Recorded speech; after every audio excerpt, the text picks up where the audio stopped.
오늘은 좀 어떤 얘기 해보면 좋을까요, 위원님? 자, 오늘 좀 핫한 상황은 이제 어저께 한덕수 국무총리 지금 그대로는 권한 대행인데 네네. 어저께 6개 쟁점 법안을 거부권을 행사했죠. 그랬죠.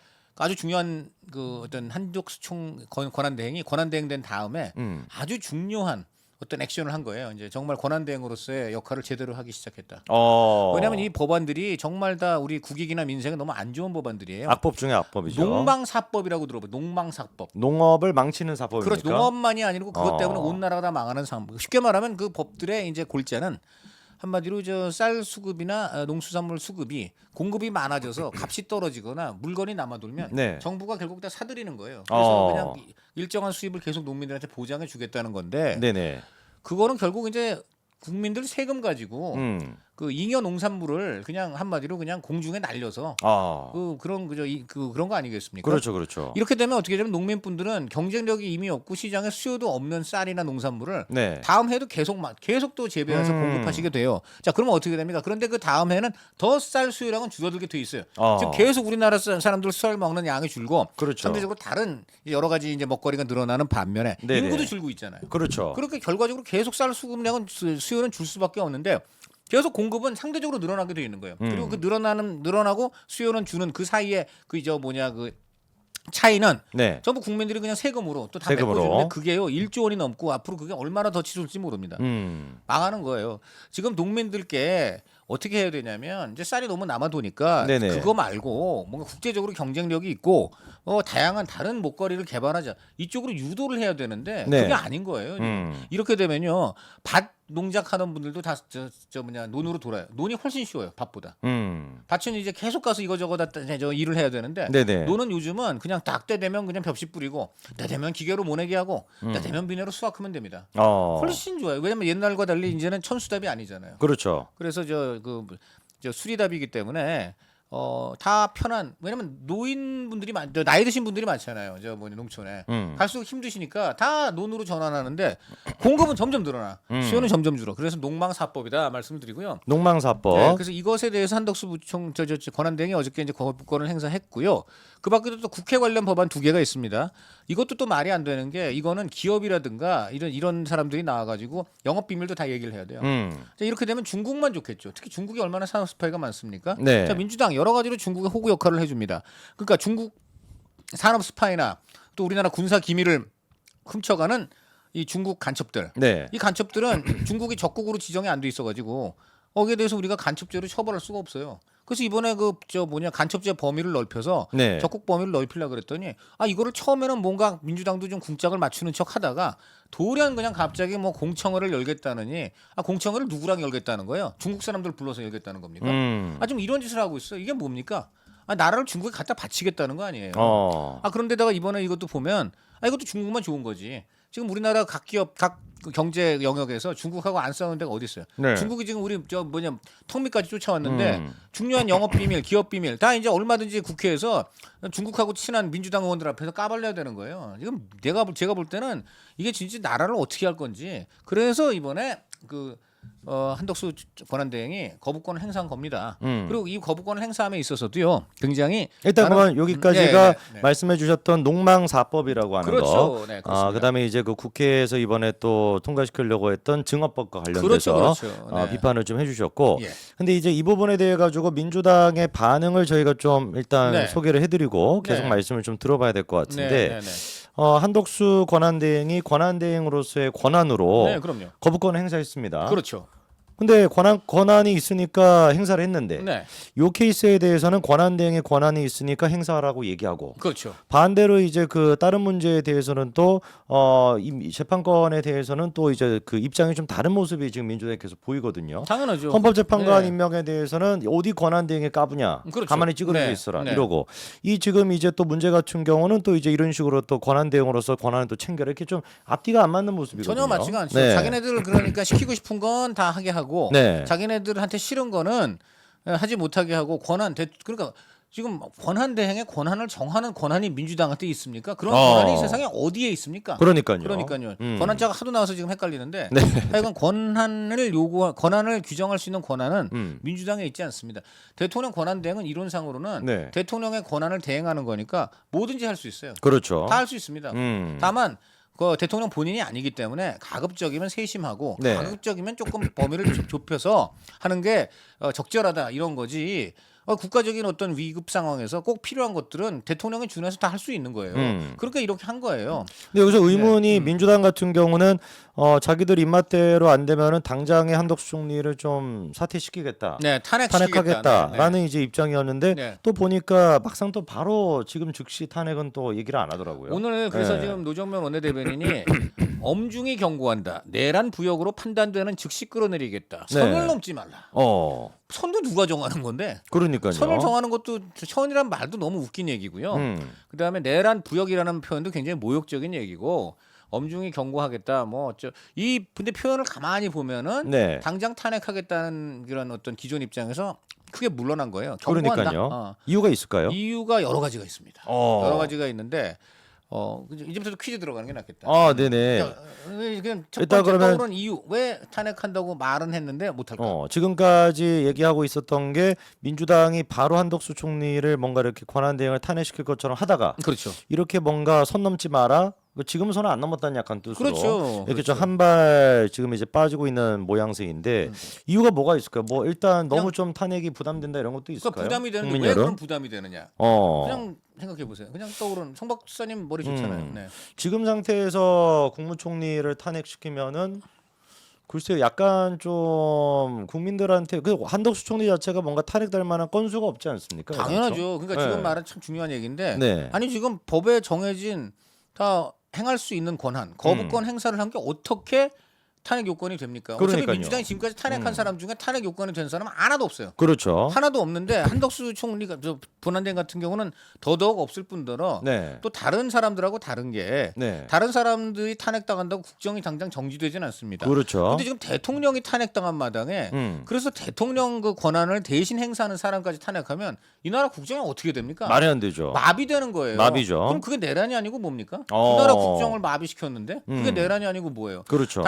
한덕수 권한대행이 이제 만약에 탄핵을 당하면 이론상으로는 그 밑에 최상목 경제부총리, 그 경제부총리. 밑에 이주호 교육부총리, 그 다음에는 뭐 각급 장관 순서가 있긴 있어요. 국무위원들대로. 그런데 자 경제부총리만으로 내려간다고 치면은 네. 한덕수가 탄핵돼서 자 우선 경제부총리가 되면 뭐가 문제가 되느냐? 자 국무총리는 헌법에 의해서 대통령을 보좌하면서 행정각부를 통화를 해서 행정부를 전체 지휘를 합니다. 네. 그래서 국무총리실 가면은 국무조정실이 있어요. 국무조정실. 국무조정실이란 건 모든 부처, 뭐 외교부, 그다음에 뭐 행안부, 뭐 국방부 모든 부처들에 대해서 다 국무를 서로 조정하고 네.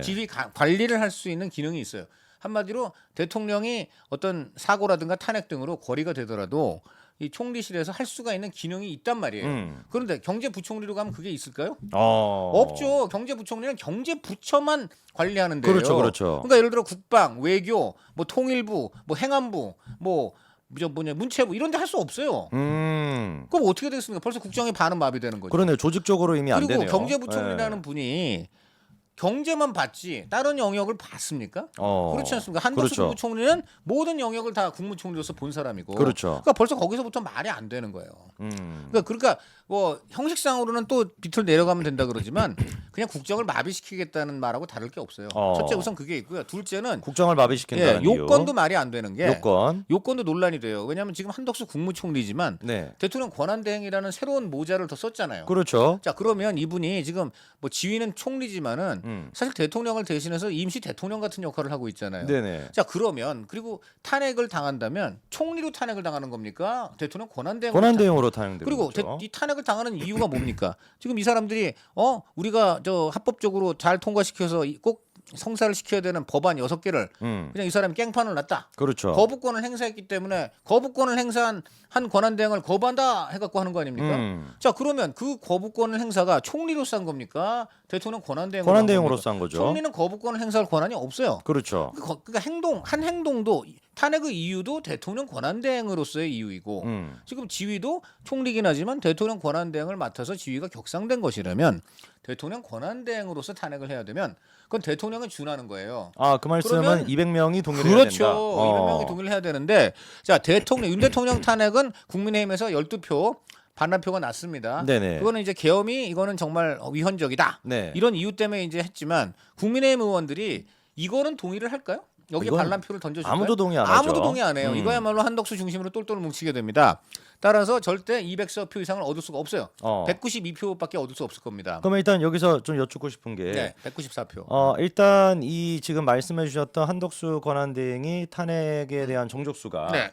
200표냐 아니면 그냥 다른 어떤 장관과 똑같냐 네. 이거에 대해 가지고 막 법률적인 논란도 있기는 있던데. 당연히 민주당은 그냥 국무총리니까 150표면 된다는 거예요. 그럼 자기네들 일방적으로 할 수 있다 그러는 거예요.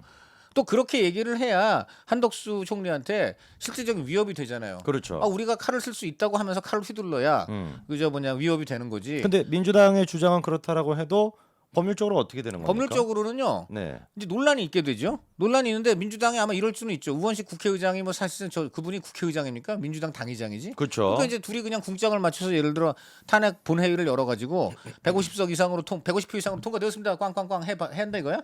그러면 자 한덕수 국무총리 쪽에서는 아니 이거는 지금 법적으로 이게 정말 150표로 되는 건지 논란이 있다. 그럼 나는 이걸 받아들일 수 없다 해버리면 어떡할 건데요? 그러면은 탱크 몰고 들어가서 저 총리실 들어가가지고 한덕수 끌어내나? 안 돼요. 그렇죠. 그거 어떻게 합니까? 탄핵이라는 거는 숫자로 하는 거예요. 정확히 법에 정해진 대로 대통령 200표 이상. 그런데 이번에 윤석열 대통령 경우는 204표라는 게 전광판에 떴잖아. 그렇죠. 그러니까 204라는 그 숫자를 보고서 윤 대통령도 인정을 해서 탄핵을 받아들인 거예요. 그럼 간단해요 그거예요. 그냥 숫자를 보고 우리가 하는 거예요. 근데 이번은 아무리 민주당이 올인을 해서 탄핵을 시켜봤자 네. 얼마가 나옵니까? 192표 나옵니다. 그렇죠. 그렇죠? 108석이 안 하니까. 자, 거의 야당 똘똘 뭉쳐서 192를 했다고 칩시다. 아니 200표 이상이 돼야 탄핵된다는 설도 상당히 많은데 어떻게 자기네들이 일방적으로 192만으로 하니? 저 192라는 숫자 때문에 나는 내가 탄핵을 받아들일 수 없어. 해도 할 말이 없어요. 자, 이런 경우는 어떻게 되냐면 정 끝까지 이렇게 논란이 되면 법원으로 갑니다. 네. 사법부가 유권 해석을 하게 돼 있어요. 자, 근데 법원도 이걸 갖고서 또 시간이 걸려요. 자, 그러면은 이게 그 사이에 국정 혼란과 당장 정지되는 국무회의 그리고 국무회의에서 통과될 각종 민생 여러 가지 정책이나 입법 다 올스톱 되는 거예요. 네네. 이게 정말 민주당이 말하는 내란이 아니고 무엇입니까? 자, 근데 이것도 엄청 문제가 되는 거고요. 네네. 일단 거기까지 그렇죠. 들어보면은 일단 말씀해주신 게 탄핵 정족수 논란도 있고, 그렇죠. 그다음에 한덕수가 탄핵되면 도대체 누가 권한대행으로 제대로 할 수가 있겠냐라는 그렇죠. 문제. 네. 그리고 또 얘기해 주셨던 게 국무회의가 사실상 마비가 될 수도 있다라는 부분. 그러니까 지금 민주당 안에서도 아니 우리 당 말을 안 듣는다고 네. 한덕수 윤석열 갈아쳐. 한덕수 갈아쳐. 근데 최상목 했는데 최상목도 말 안 들어 갈아쳐. 이주 얘는 너무 싫어. 왜냐면 이주는 원래 MB맨이고 네. 그다음에 이 사람들이 맨날 그렇게 떠드는 의대 증원 계속 고수 밀어붙였잖아요. 그러니까 이주호는 완전히 엑스맨이거든요. 네. 그러니까 이주호는 아예 안 돼.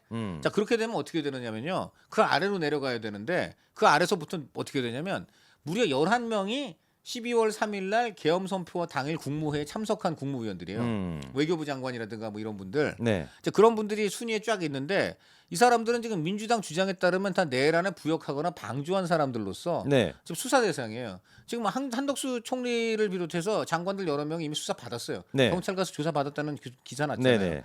자, 그러니까 이렇게 경찰 조사 수사 받는 사람들이 권한 대행할 수 있습니까? 그러니까 이 사람들도 안 돼. 그러니까 점점 밑으로 내려오다 보니까 네. 결국은 그날 12월 3일 계엄 선포 당일날 국무회의에 사정에 있어서 불참했던 일부 국무위원 중에 네. 일부 장관 중에 권한 대행을 하게 되는데 가장 빠른 사람이 누군가 봤더니 강정의 보훈부 장관이래요. 보건부 장관. 보건부가 아니야. 보훈부. 보훈부 장관. 보훈부. 네. 보훈부가 좀 죄송한 얘기지만 네. 원래는 부도 아니었어요. 보훈처였어요. 보훈처. 근데 그러네요. 윤석열 보훈처. 그러니까 뭐 죄송한 말이지만 정부 부처 중에서는 네. 상대적으로 그렇게 비중이나 중요성이 큰 부처가 아니에요. 그렇죠. 아니면 이거 우리나라 이제 우리 순국 장병 원호 대상 이런 분들이 이제 돌보는 부처인데 물론 네. 중요한 부처지만은 이분들이 국정의 중심 부처는 아니란 말이에요. 네.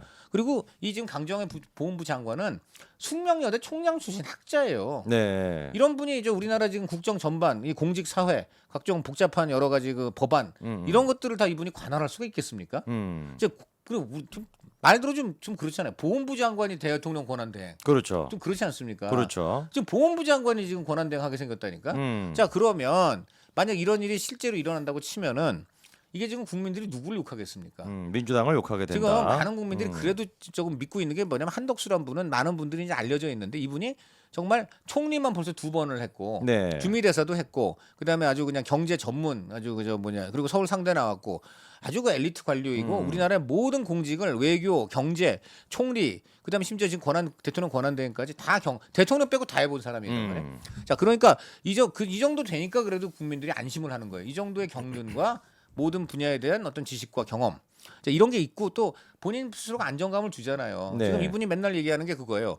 헌법 정신과 국가의 미래에 따라서만 결정하겠다. 맞는 말 아닙니까? 네. 그래서 이제 이런 한덕수 체제인데 그러니까 여기까지만 일단 저희가 정리를 네. 한번 해보면 말씀해 주신 게 이제 한덕수를 탄핵할 수 없는 민주당의 이유가 한덕수가 탄핵될 당시에 이제 그 이후에 후임을 맡게 되는 사람들이 한덕수 말고는 적절한 사람이 없고 그걸로부터 발생하는 혼란이 국민적인 어떤 또 비판이 있을 수가 있으니까 그렇죠. 네. 그래서 민주당이 지금 눈치를 보고 있다는 말씀까지 일단 듣고요. 네.